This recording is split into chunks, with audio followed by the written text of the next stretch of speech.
Good morning, everyone. My name is Adam Foreman. I'm the executive director here at Shadows. And if you notice, we have live captioning here. It's done by AI. Okay, so it's not going to be 100% accurate, but it'll at least give you a chance to follow along if you need to. Okay. We have some really exciting things happening here at Shadows. This particular program kicks off our journalism series. This is the first one today. Then next month, we have a talk on William Howard Russell, who was the very first international war correspondent. He was a British journalist and traveled to Crimea for the British Crimean War, then to the United States during the American Civil War, and he traveled all across the South. And we have a lecture on him next time. Then we have David's wood duck workshop happening at the end of the month. Techproject.com. Yeah, that's correct. Techproject.com if you're interested in coming to a wood duck workshop. There won't be any wood ducks here. There we go. And then, of course, we have our Arts and Crafts Festival happening in March, and then our Literary Festival happening in April. So we've got a really busy first half of the year here. Okay. May I also announce a couple? Yes, please. So we also have in June, where's Brandon? We have the Juneteenth celebration is going to be held, which is really, she's doing a great job preparing for that with speakers. And this is the first year that the Iberia African American Historical Society is going to host History Fest 2026. And we have speakers that we're working with, and we're hoping that it's going to be a success. Great. So thank you. Great, good. So yeah, a very busy first half of the year. We also for Juneteenth, we have our Faith and Freedom Symposium that we're working with the society on. So, but today we are here to talk about journalism and reflect on how that's changed and how journalists are dealing with that change. So to clarify, we're not here to talk about the history of journalism. Okay, we're here to talk about today and the challenging environment that journalists work in really on a daily basis.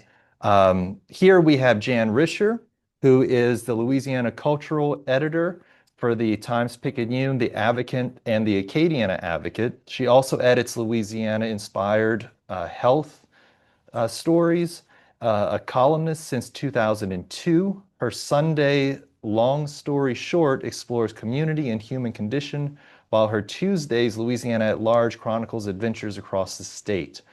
She's a writer, a teacher, an entrepreneur. She's visited 49 countries. My goodness. And 46 states. Her books include Q of D and Looking into the Stars from Old Algiers. She holds a master's in journalism and new media and lives in Baton Rouge. Okay. Jim is the evening co-anchor for News 15, KADN, KLAF TV in Lafayette. During his 16 years as an anchor and reporter in Lafayette, Jim has covered nearly every major news story here in Acadiana. His investigative work has won 2 Suncoast Regional Emmy Awards and 3 Regional Edward R. Murrow Awards. He's also been named Louisiana Reporter of the Year 4 times by the Associated Press. And Cheryl Duvall on the end is a veteran storyteller in sound, images, and words. As a correspondent for National Public Radio, an editor for Marketplace, Southern California Public Radio, and nonfiction audio projects. And most recently, she's the station manager for KRVS Public Media in Lafayette. She has worked in public radio on and off since 1988. She's also reported for newspapers in Boston, Louisville, Chicago, and in Opelousas, the birthplace of Zydeco music. Over 4 decades as a reporter and editor, Cheryl has shared in 4 DuPont Columbia Awards for excellence in broadcasting. So Thank y'all so much for doing this. Um, so rather than focusing on individual news stories, I'd really like this conversation to look at the profession itself and your roles in it and the pressures that journalists face and the role of journalism in a frankly polarized political climate. And what does the future of local reporting look like? Um, but let's really begin in some professional experiences. So looking back over your decades long careers, uh, what's the most significant story that you reported on? And what's the most significant change in how you see journalism being practiced? Ooh. I know, tough. Jay first. Okay. Well, without any question, the most significant story that I reported on would be Katrina. Right. I mean, I think that if you were here during the Katrina time, you realize from my perspective, it brought almost every cultural and social issue to the surface. And it was about so much more than a storm. And it, changed the directions of so many lives. Stories that would have been front page stories for weeks sometimes barely even got a blip because there were so many enormous human stories. And on a really specific basis, the most life-altering story that I reported on during that was one day I was walking into the Cajun Dome. It was the Friday after Katrina, and Laura Bush was coming to the Cajun Dome to serve lunches to the people who were living at the Cajun Dome. And I was walking across the parking lot. It was just humanity everywhere. And I was with a photographer, and a woman just walked up to us and she grabbed me by the arm. And I said, I could tell something was seriously wrong. I said, what's wrong? And she said, I've lost my baby. And I said, what do you mean you've lost your baby? And she said, well, it was in New Orleans. I had a baby last weekend. They kept him in the hospital because he had some problems. They sent me home. When the levees broke, my husband and I walked back through the water to get him, and they had evacuated the hospital, and nobody can tell me where my baby is. But they gave me this little bitty piece of paper, and it's got the numbers of 8 hospitals on it. And I keep calling them, and they keep telling me they don't know where my baby is. And so I got involved, got some other volunteers involved, and in an hour we had found the baby. But it was like we didn't call any different numbers, we didn't talk to different people. We didn't ask any different questions, but when we asked the questions, we got different answers than what this young mother had gotten. And it just demonstrates so I've been following that family and that story since, late, I guess, would that have been early September 2005. And just one sad thing after another. So. Yeah. I think for me, I've done a lot of investigative work, and covering the Catholic Church and clergy sex abuse crisis really stands out for me as something that was just sort of good journalism, where it was years in the making. It was a big team effort, and it's still ongoing. And I think it was investigative in a sense of you're filing public records requests, you're doing a lot of digging for information, but then also, talking to people affected, and the sensitivity that you have to approach that really difficult subject with really stands out to me. And it's something that probably started in 2014 and just was on the phone, doing more work this week with it. So that's what sticks out for me. I think that the one that really grabbed me personally was the uprising, riot, civil disturbance in Los Angeles. My parents eloped from Baton Rouge in the late 50s, and we settled in San Diego. Daddy was career Navy. but we visit Los Angeles quite a bit. This was it was in the 1960s. Various friends of my dad were moving up in the world, getting the kinds of jobs that at the time Negroes were not getting. And so I knew parts of Los Angeles. And but I wasn't living there at the time. I was living in Chicago. And the day after the jury acquitted the 4 cops accused of beating Rodney King, I was on a plane out there, and I ended up from Chicago, and I spent 4 months for various reasons.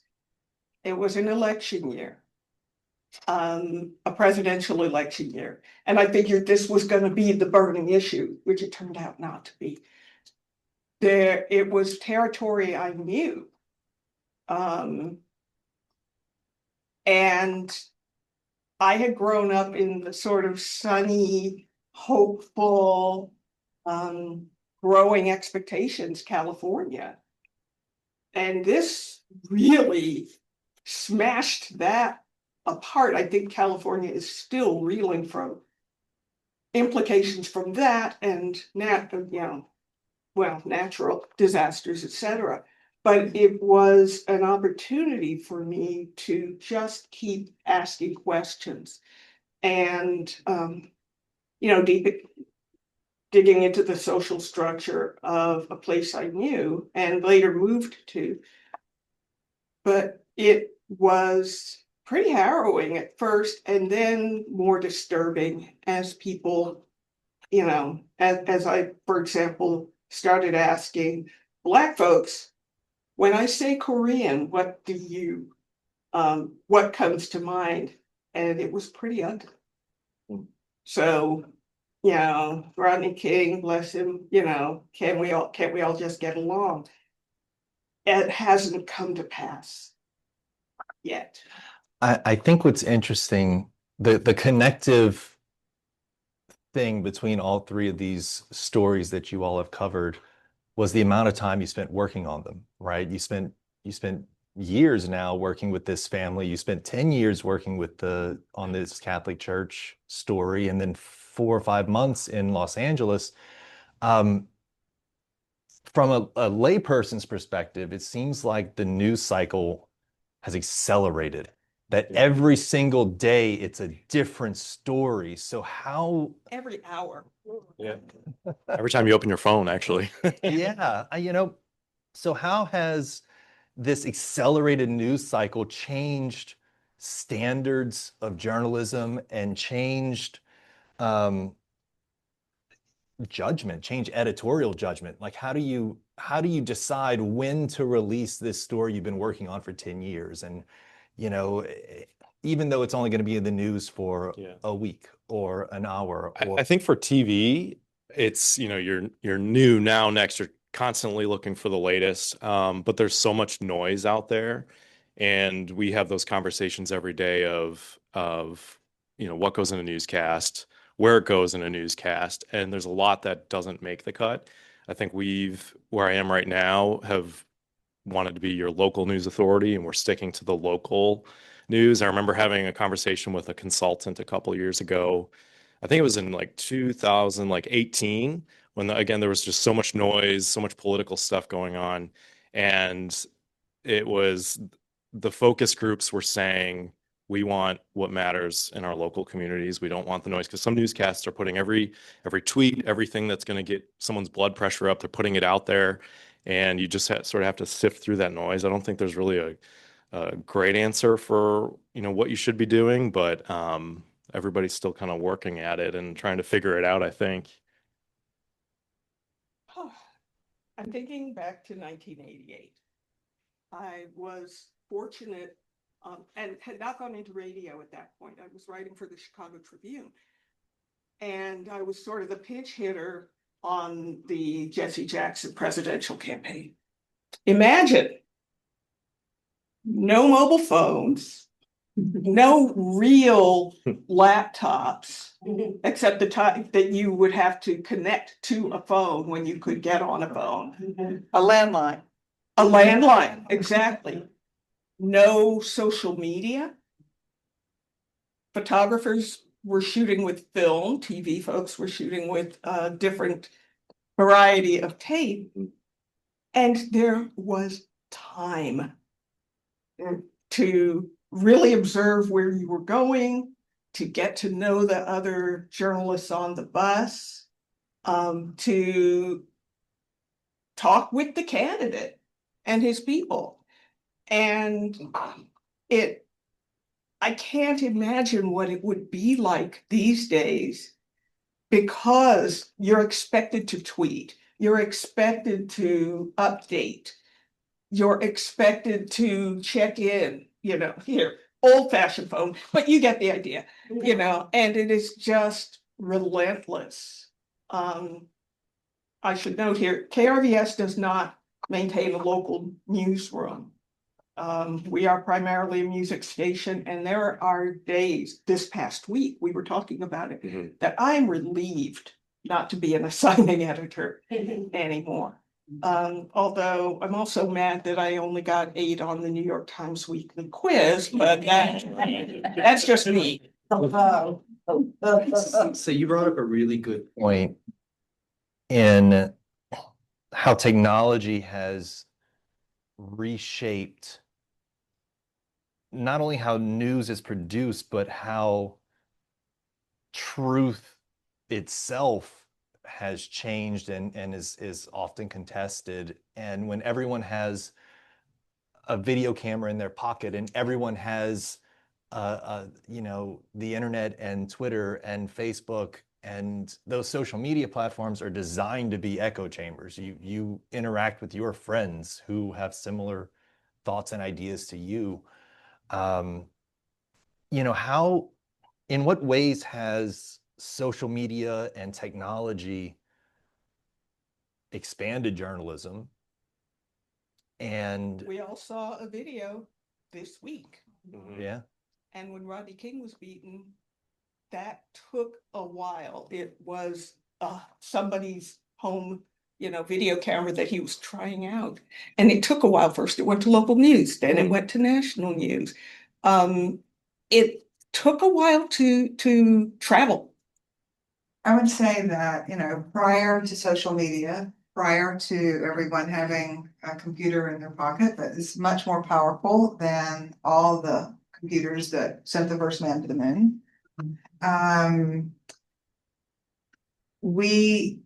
Media were the gatekeepers, and there was a lot more verification. There was a lot more time. A moment ago when you said 10 years on a story, I mean, sometimes it is genuinely 10 minutes on a story now. Yeah. And that is not normal. I mean, not abnormal. It's very typical for there to be something that happens and that someone in the newsroom turns around the story within a half hour for sure, gets it out there. But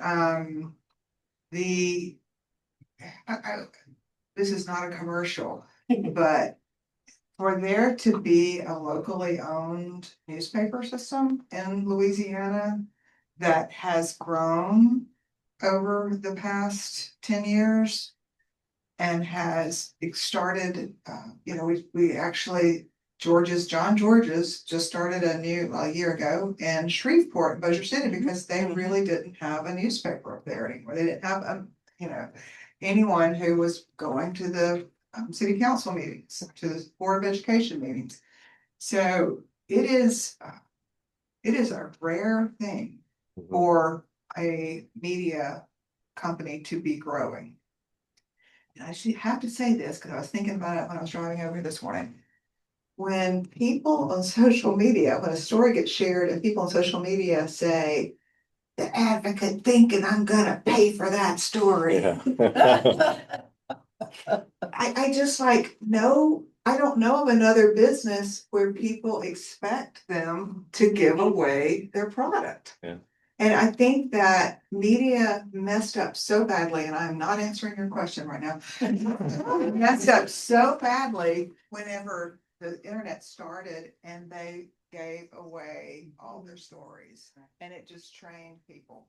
So, but that does in some ways answer your question, because it's that tension of the newsrooms, as they both know too, that are so much less than.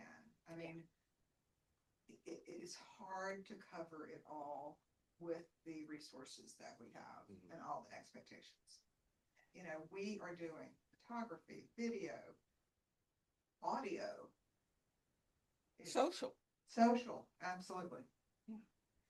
As, I mean, a footnote, I've been visiting these parts off and on, mostly, or beginning as a Zydeco tourist, for about 25 years. And roughly 10 years ago, I spent 18 months as who turned out to be the last editor of the Daily World in Opelousas. There is not a daily news organization covering St. Landry Parish, and we were never at a loss for interesting stories, good stories, wonderful angles, stories that would get picked up by the whole Gannett chain. And yeah, the local news media infrastructure has largely imploded. Nobody works for the Daily World anymore. It's pretty much all wire copy, and it's a doggone shit. I can remember probably 10 years ago, just if you needed a story, you'd always check the local dailies in Opelousas, Crowley, New Iberia, and they had functioning newsrooms as well, where if you needed photos of people, they had a photo desk. And it's really changed dramatically.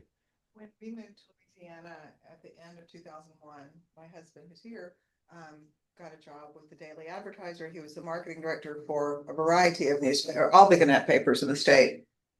Julio, how many people did the Daily Advertiser have working for it whenever we moved here? In the whole newspaper? In the whole newspaper.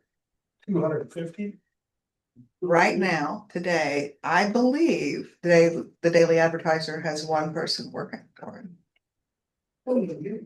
It may have two, but I don't think, maybe it does have two, one on the advertising side and one on the editorial. If you've been in Lafayette too, like, I mean, the building where they were 10 years ago, massive, and now it's like, I think a hospital. Yeah, it was built. Yeah. We used to have a segment every night with Chris Wortell previewing what was coming up the next day, and then in the next edition of the Daily Advertiser. And now it's just not even part of the conversation. Wow.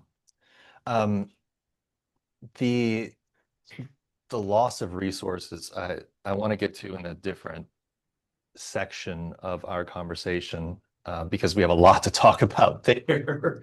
But how does only having one person working for a newspaper, losing local newspapers, how does that, in what ways does that weaken public trust? Democracy. Yeah, that's fair. Yeah. You know, it's not for nothing. Yeah.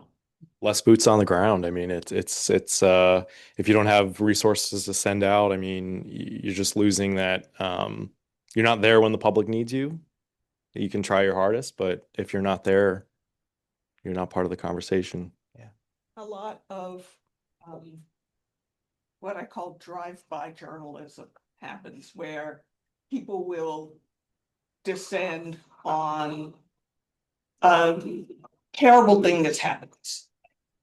And not to diss local TV news, but, you know, the videographers, the MMJs now, multimedia journalists, they'll zero in on the grieving mother whose son just got killed. And they maybe have never been to that neighborhood. They haven't established relationships in that neighborhood. They don't have the capacity often to follow up I admire what you're talking about, staying constant with a family over, now that baby must be an adult. The baby's 20 years, well, he Yeah. turned 20 years old in August. Yeah. And, Yeah, and that's the kind of storytelling, the kind of coverage, the kind of engagement that is harder to cultivate when you've got fewer people. There also is a newsroom culture. It's specific to every shop, but the veterans teach the newcomers. I mean, I came up in sort of the last blush of the hard drinking, hard smoking, profane, politically incorrect humor. And I feel so lucky to have had that as part of my education in journalism. And a lot of people, either on Substack or, working remotely or trying to do a lot by themselves, they don't have the advantage of that. Now, it can turn into hive mind sometimes, but it's also just it's eroded in some really, really scary ways. yes, yes, Jan. I think it all comes back to staffing though as well. Like when you were talking about like drive-by journalism, that happens all the time, and you don't really have a choice. You have to go and cover some awful things sometimes. But I think back of covering things like that and being in a fully staffed newsroom where you do have the opportunity to circle back and check back in on everybody, and you have the opportunity for those follow-ups. And now in newsrooms that are so, short-staffed, reporters are covering the day-to-day every day, and they don't necessarily have the time to make a pitch of, well, let me go back and see what's going on in that neighborhood or with that family. That opportunity isn't there because of staffing sometimes. And staffing also in a region like this turns over a lot. Yeah. If someone like, I don't know if you guys remember a reporter who used to write for the Daily Advertiser, and then she worked for the Advocate and the Acadiana Advocate. Her name was Marcia Sills, and she went to every single school board meeting. And we still have education reporters, but if someone is not going to she was really the history. She knew the history more than many of the school board members did.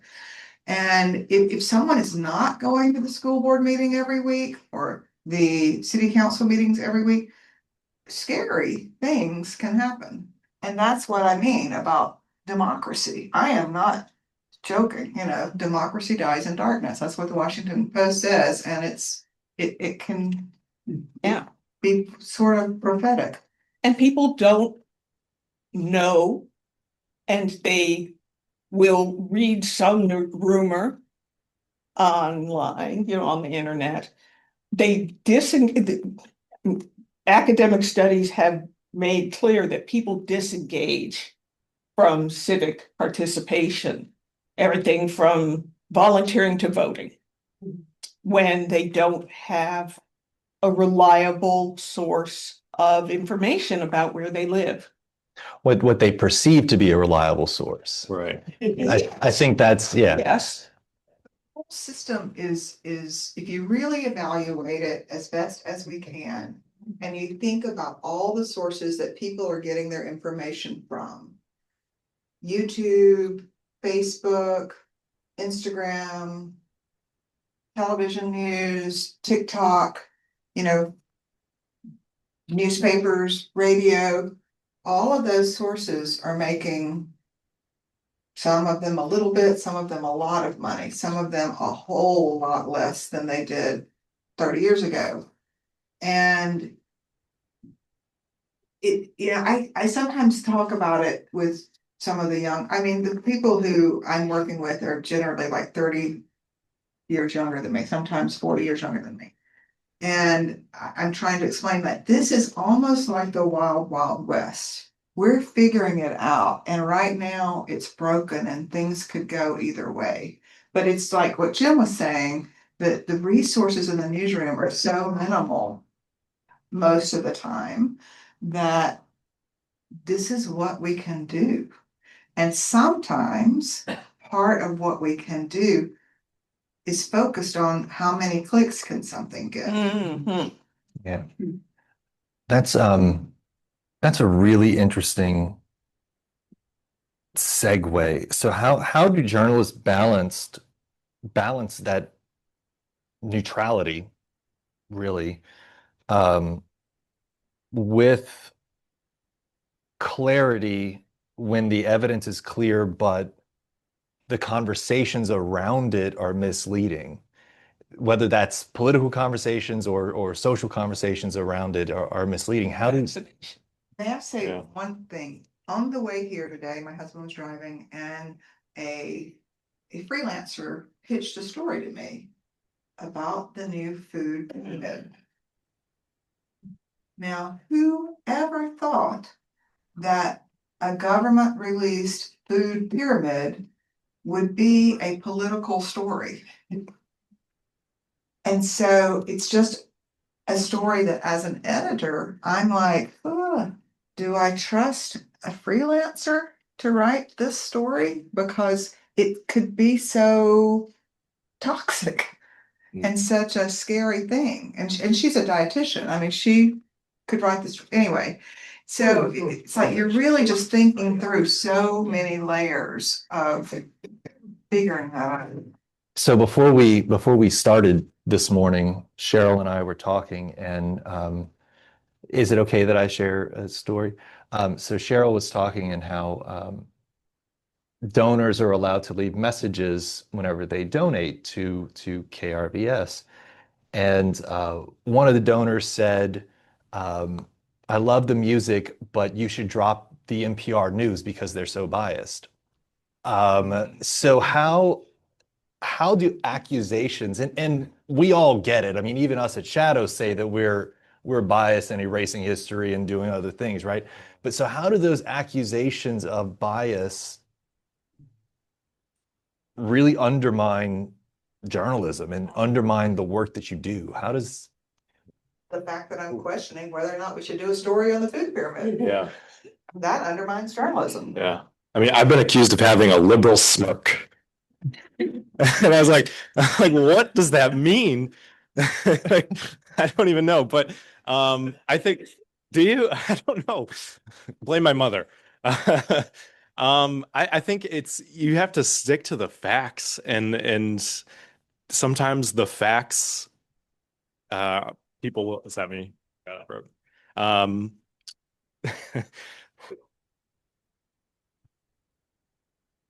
Sorry, I think it's my mic. oh, is it? Hello?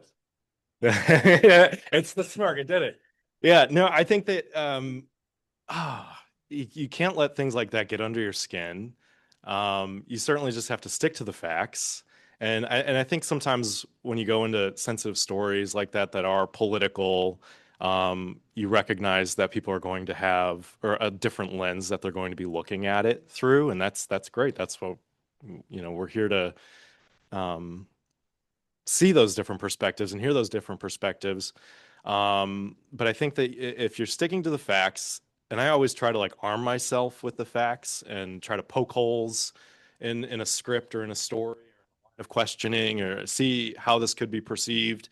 Um, I don't know. I think if you are doing your best to take yourself out of the equation, and look at it as middle of the road as you can, you're going to be okay. But just you can't let it get under your skin. You can't let it bother you. I don't know. I think I've gotten a thicker skin over the years. Yeah. Yes. So, Jim, I've got one better. Yeah. I was called a lily white liberal for the changes that we're making at Shadows. And this person who sent this email clearly doesn't know history, because the lily white movement in Texas was to actually remove Black folks from politics. So I wrote back to him saying, you're great insult, but wrong. I mean, it's historically wrong. So anyway, Yeah. it definitely, you know, we all know where we live. Mhm. And I am thinking about a social media post promoting the fact that KRDS broadcasts live from the two major festivals in Lafayette. Festivals Acadiana Creole was coming up, and this digital non-native is the social media person. We've got 4 full-timers on our staff. I posted a picture of a couple dancing, you know, to say, hey, tune in, all this. And a message came back on the, you know, it was on Facebook and Instagram. You are demonstrating an agenda. The woman in the picture is white, the man in the picture is black. When I go out dancing, it's very often the opposite. And part of what I love about the social dance culture is that people can and do mix it up. There aren't supposed to be any politics on the dance floor, but this really, you know, this guy had a bone to pick. And that speaks to the extent to which I mean, the divisions didn't just happen, and I'm not going to get into the whys and wherefores, except to say that there are people across the political spectrum who read motives into everything. You know, I mean, even if we carry you know, we're carrying a live broadcast from the Sunday afternoon dances at Vermilionville. And the rest of the Sunday programs are Cajun music, much of it hosted in French. And somebody, you know, I mean, and Vermilionville alternates between Cajun and Zydeco bands. And you know, somebody responds to the post about the coming weeks. Dad, where's my Cajun music? It was a Zydeco band. Mm. And, you know, I wrote back to the guy and explained that we don't make that decision. Vermilionville does. They want to appeal broadly. But there's just this, I'm right, and no one else can be wrong, that we are swimming upstream against all the time, even when we try to be benign. Yeah, so part of my responsibilities are about features. Features, art, culture, music, food. And when we do these stories, and digitally, especially the food stories, typically do very, very well. People in Louisiana and beyond are very interested in food. And so then those stories, when they get posted, like last Saturday, we had a story about a beignet place, I think, in Baton Rouge. And the first comment was, the Advocate posting this when, what about the story about what's happening in Venezuela? Yeah. Yeah. You know, You know, sometimes a picture's just a picture. Yeah. Sometimes And it's also helpful not to read the comments, like very much so. Yeah. Yeah. So all 3 areas of journalism that we're talking about today, print media, broadcast, and radio, are facing really significant challenges. You know, print media is a one-person newspaper is difficult, right? Broadcast, you guys are dealing with consolidations and conglomerates, and I don't know if I'm going to have a job next week because I don't know who's buying the company, right? Your station got scrambled. Yeah. Oh, it's And been wild, yeah. And then, of course, with public broadcasting, I mean, the federal government cutting all of its funds, the closing of Corporation of Public Broadcasting, you know, tell us a little bit about those challenges, and also just how are you doing? Like, I mean, just, I, you know, tell us about it. That's It's been a wild couple of years. I think that, you know, when I kind of made a decision I wanted to stay here, I thought I had security. And then the rug was kind of pulled out from under you saying, we don't need news anchors anymore. And it's like, oh, okay, well, what am I going to do? And I think the news anchor role, some companies look at as, oh, you just come in every day, you put some powder on, you read, you're on the desk. Like that is the least amount that I spend during my day. Um, and some places just didn't recognize that you're a mentor. You've been here, you can guide young reporters and have this editorial input that's really valuable because you've been here for a while.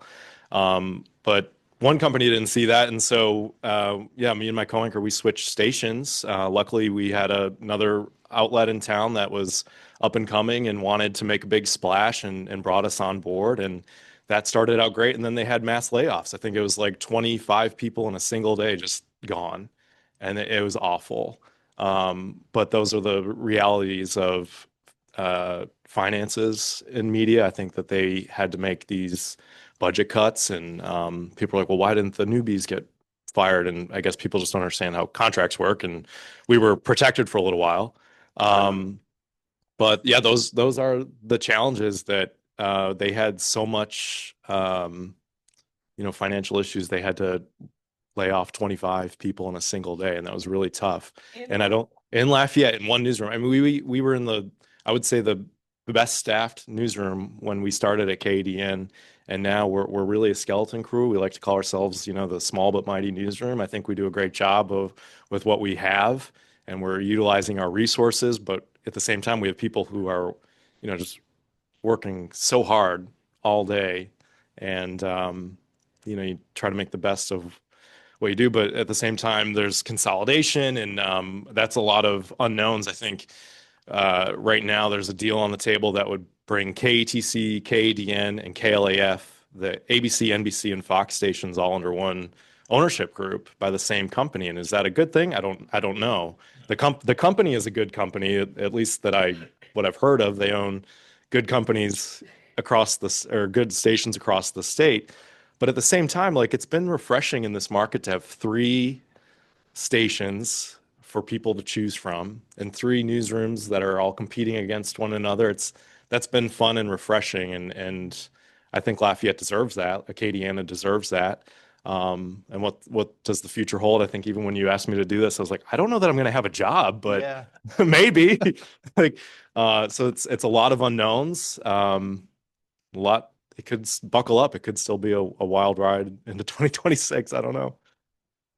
I feel, because I worked for Gannett for a long time, but Gannett, I think started out with really good intentions, and now it's a tough situation. It's not even called Gannett anymore. It's called like Tegna. Tegna, yeah.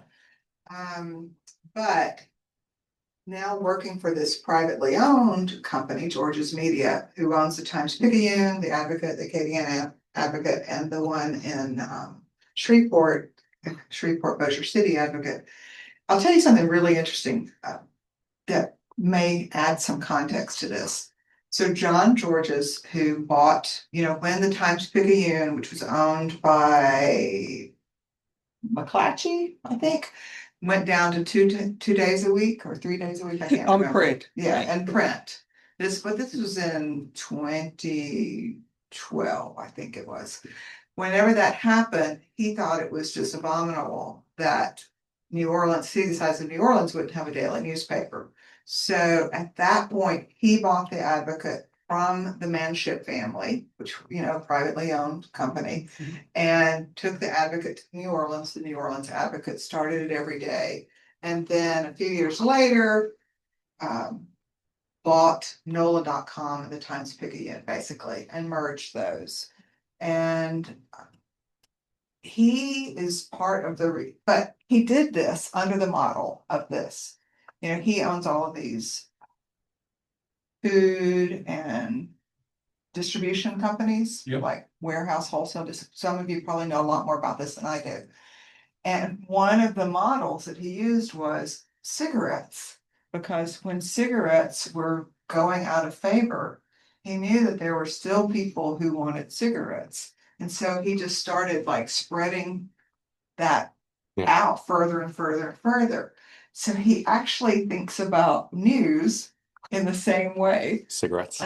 It's a dying market, but people are still gonna want it, so spread it out further and further and further. Hmm. Isn't that fascinating? Wow. But he's willing to help support this, and we are genuinely growing. The feature staff in Baton Rouge alone, when I started, had 4 people, and right now we have 8 people. So that's pretty incredible.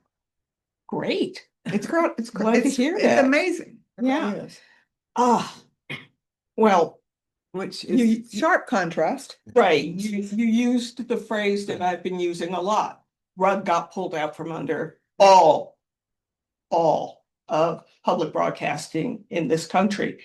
And a 58-year-old institution that not only distributed federal money to public TV, radio across the country, but also made sure that the emergency alert system worked, negotiated and paid for all the music rights for all of public TV and radio. And, held stations to standards, reporting their finances, their staffing, so that there is a record of the sorts of, data that matter, and that went away. As in last week. Right, the Corporation for Public Broadcasting put itself out of business last week because it didn't have money anymore. And you see one public radio station and you see one public radio station. We're very different from WRKF in Baton Rouge. Or for that matter, non-commercial WWOZ, great music station that we aim to be for the music of this region, accordion driven, punk rock, singer-songwriter, R&B, what WWOZ is for New Orleans music. A couple of developments have me feeling a slight bit more hopeful. One is that many major foundations, Robert Wood Johnson, Ford, right? KNIGHT, and several others pooled some money and created the Public Media Bridge Fund. And it's aimed at stations away from major markets with small staffs. And they set up a rigorous application process, that every station that applied had to explain why it and how it serves its region in ways that other media may not.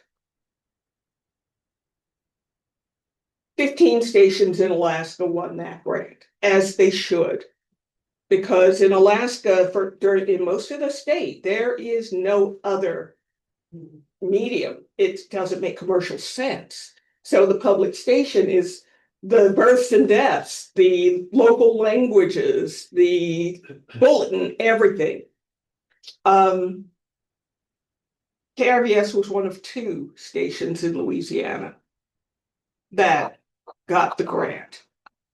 That fortunately for us gives us a little breathing room. We did get slightly more than we got from the Corporation for Public Broadcasting Community Service Grant, which made up about 1/3 of our annual revenue, close to $200,000. And the argument we make to anybody who's interested in funding us is we're the only public media organization based in this corner of the state. Louisiana Public Broadcasting is a wonderful organization based in Baton Rouge, and its stations throughout the state are repeaters. There's not a lot of local content. We don't have a newsroom. We do reflect the languages, the culture, the music, the storytelling. Listen on a Saturday and you will hear a lot about what's going on, what life is like here. And also, the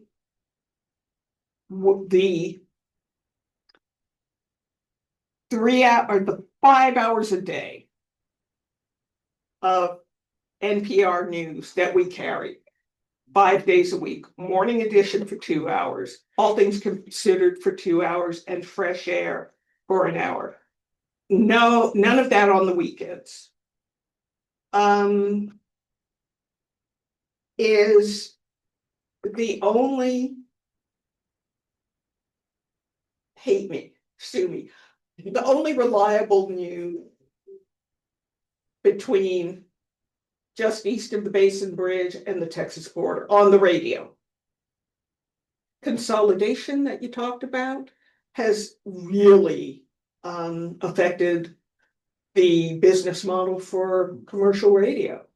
And pretty much everything else you're going to hear when you're up and down the dial is programmed from someplace else, is very strictly formatted, there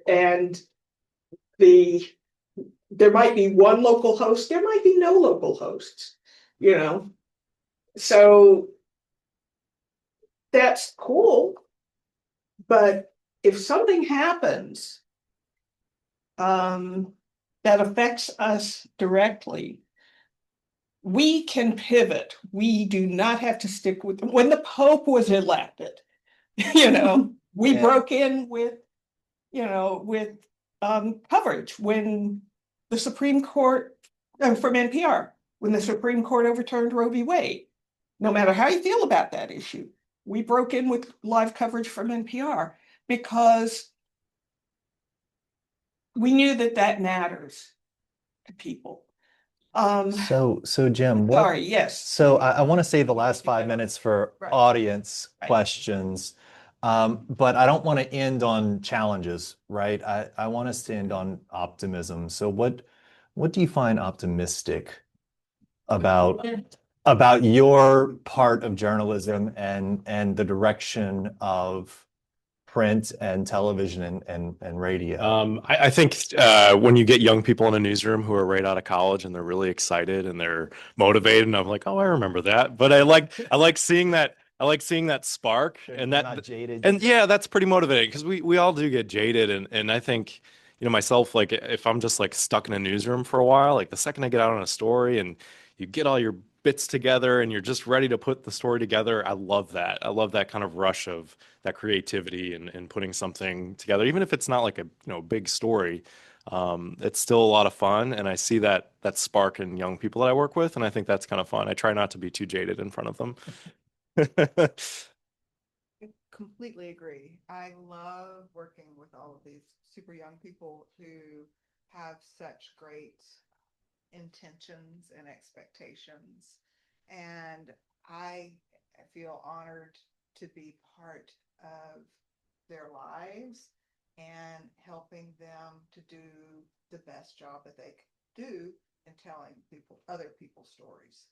And I also I really am grateful that this model that we're using, that the Washington Post is using, that it's really but getting a guy who's got a lot of money or a gal who's got a lot of money and making it work. They're willing to spend it because they believe in the role of journalism and democracy. And so it's working. We are growing in readership, we're growing in subscriptions, and we are growing in the number of employees. And that is, I don't know of another print news organization in the country that can say that right now. And there may be one or two, but I'm not sure about that. My optimism comes from the way that listeners have rallied. This crisis, and I'm not even going to go into what happened at UL Lafayette, our license holder, which suddenly has no money and is putting austerity measures in place. Listeners responded to the crisis. It didn't make up our entire revenue. It doesn't, and it costs a lot to operate a radio station, even when there are only 4 full-timers. But they're aware now, of what's at stake if we go away. Yeah. And we're doing the kind of fundraising that we've never really done, silent auctions. Hey, let's have a short drive for Public Radio Music Day. Hey, we'll have a small dinner at a restaurant with wine pairings, and in mid-December, and people showed up.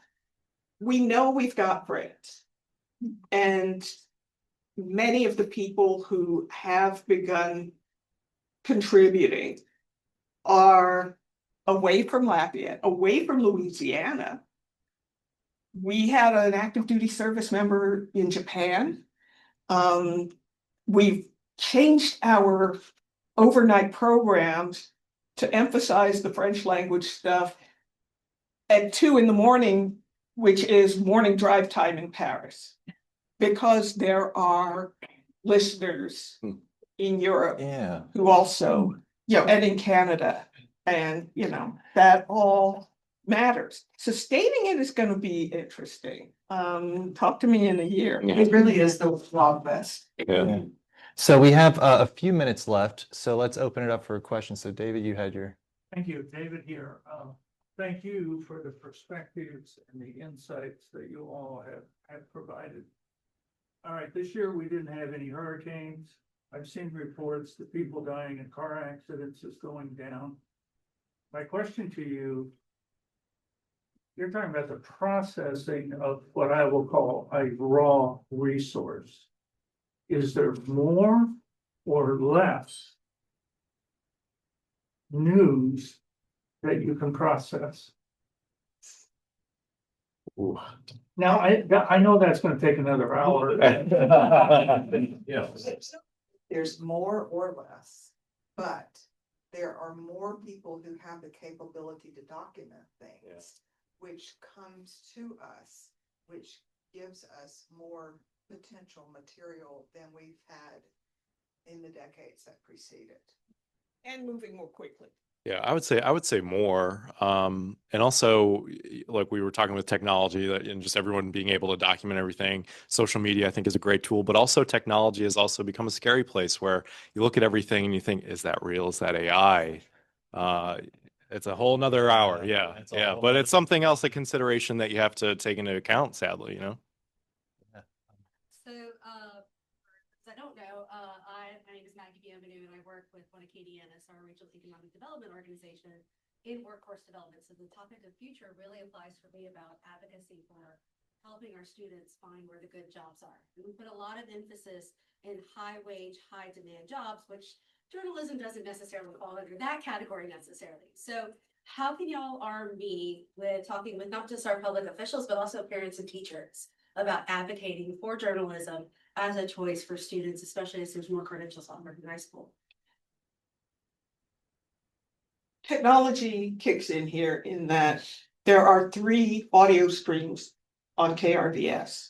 One is the main broadcast stream, 100,000-watt flamethrower, at 88.7 FM. One is at krvs.org. You can stream from anywhere. And then we have an app, which has really made a lot of difference for us.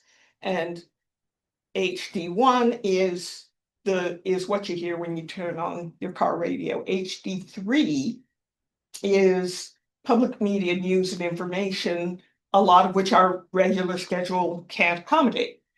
HD2 is Campus FM, and that is a a digital audio stream run by, for, and about students. And it is only about 3 years old and people are flocking to it. It is not part of the academic. It has nothing to do with the academic programs at UL Lafayette. People from any discipline they want can come on. And yeah, it's strategic. We're developing talent, we're developing audience. So that's one. I was gonna say, I always tell people like don't major in journalism. I think that it's just if that doesn't work out, I don't know that your degree is quite useful. I think a well-rounded education, if I could do it over again, I think I'd go to law school. I think like on stories, that's my biggest hurdle is understanding, legal aspects of stories. So I think just having a well-rounded education and maybe journalism becomes a part of your career in that way. I'll just say quickly that I did not major in journalism. I was an English education teacher. But what I would tell teachers and parents and students is if you learn to write, thinking is very important in writing. And if you are a good thinker and a good writer, you can find a job. And I have a young student right now who's about to graduate from Tulane, who's a dear friend. I watched him grow up, brilliant. And he's probably going to be a doctor. He's probably going to be a fabulous doctor. But I am begging this kid to go he's an editor at the Tulane Hullabaloo. I'm begging him to go be a journalist for at least 1 year because I think that will make you a better everything. Because the beautiful, beautiful thing about being a journalist is you get to meet people from every station in And life listen to them. and listen to them and then tell their stories. And you don't really know other people's stories in the same way that you do by hearing it as you do by telling it. So it can make them better humans. Yeah. All right, we are 2 minutes over time. So thank you very much to our panel. Thank you all so much for joining us today. We'll keep track of our website. Please take some fruit and pastries because I don't want to eat them. And keep track of our website to see what's coming next. This series, especially our journalism series, is not funded by anyone. So we are using it's our membership that's funding this series of programs because of the grant funding that we lost whenever they cut funding to the humanities.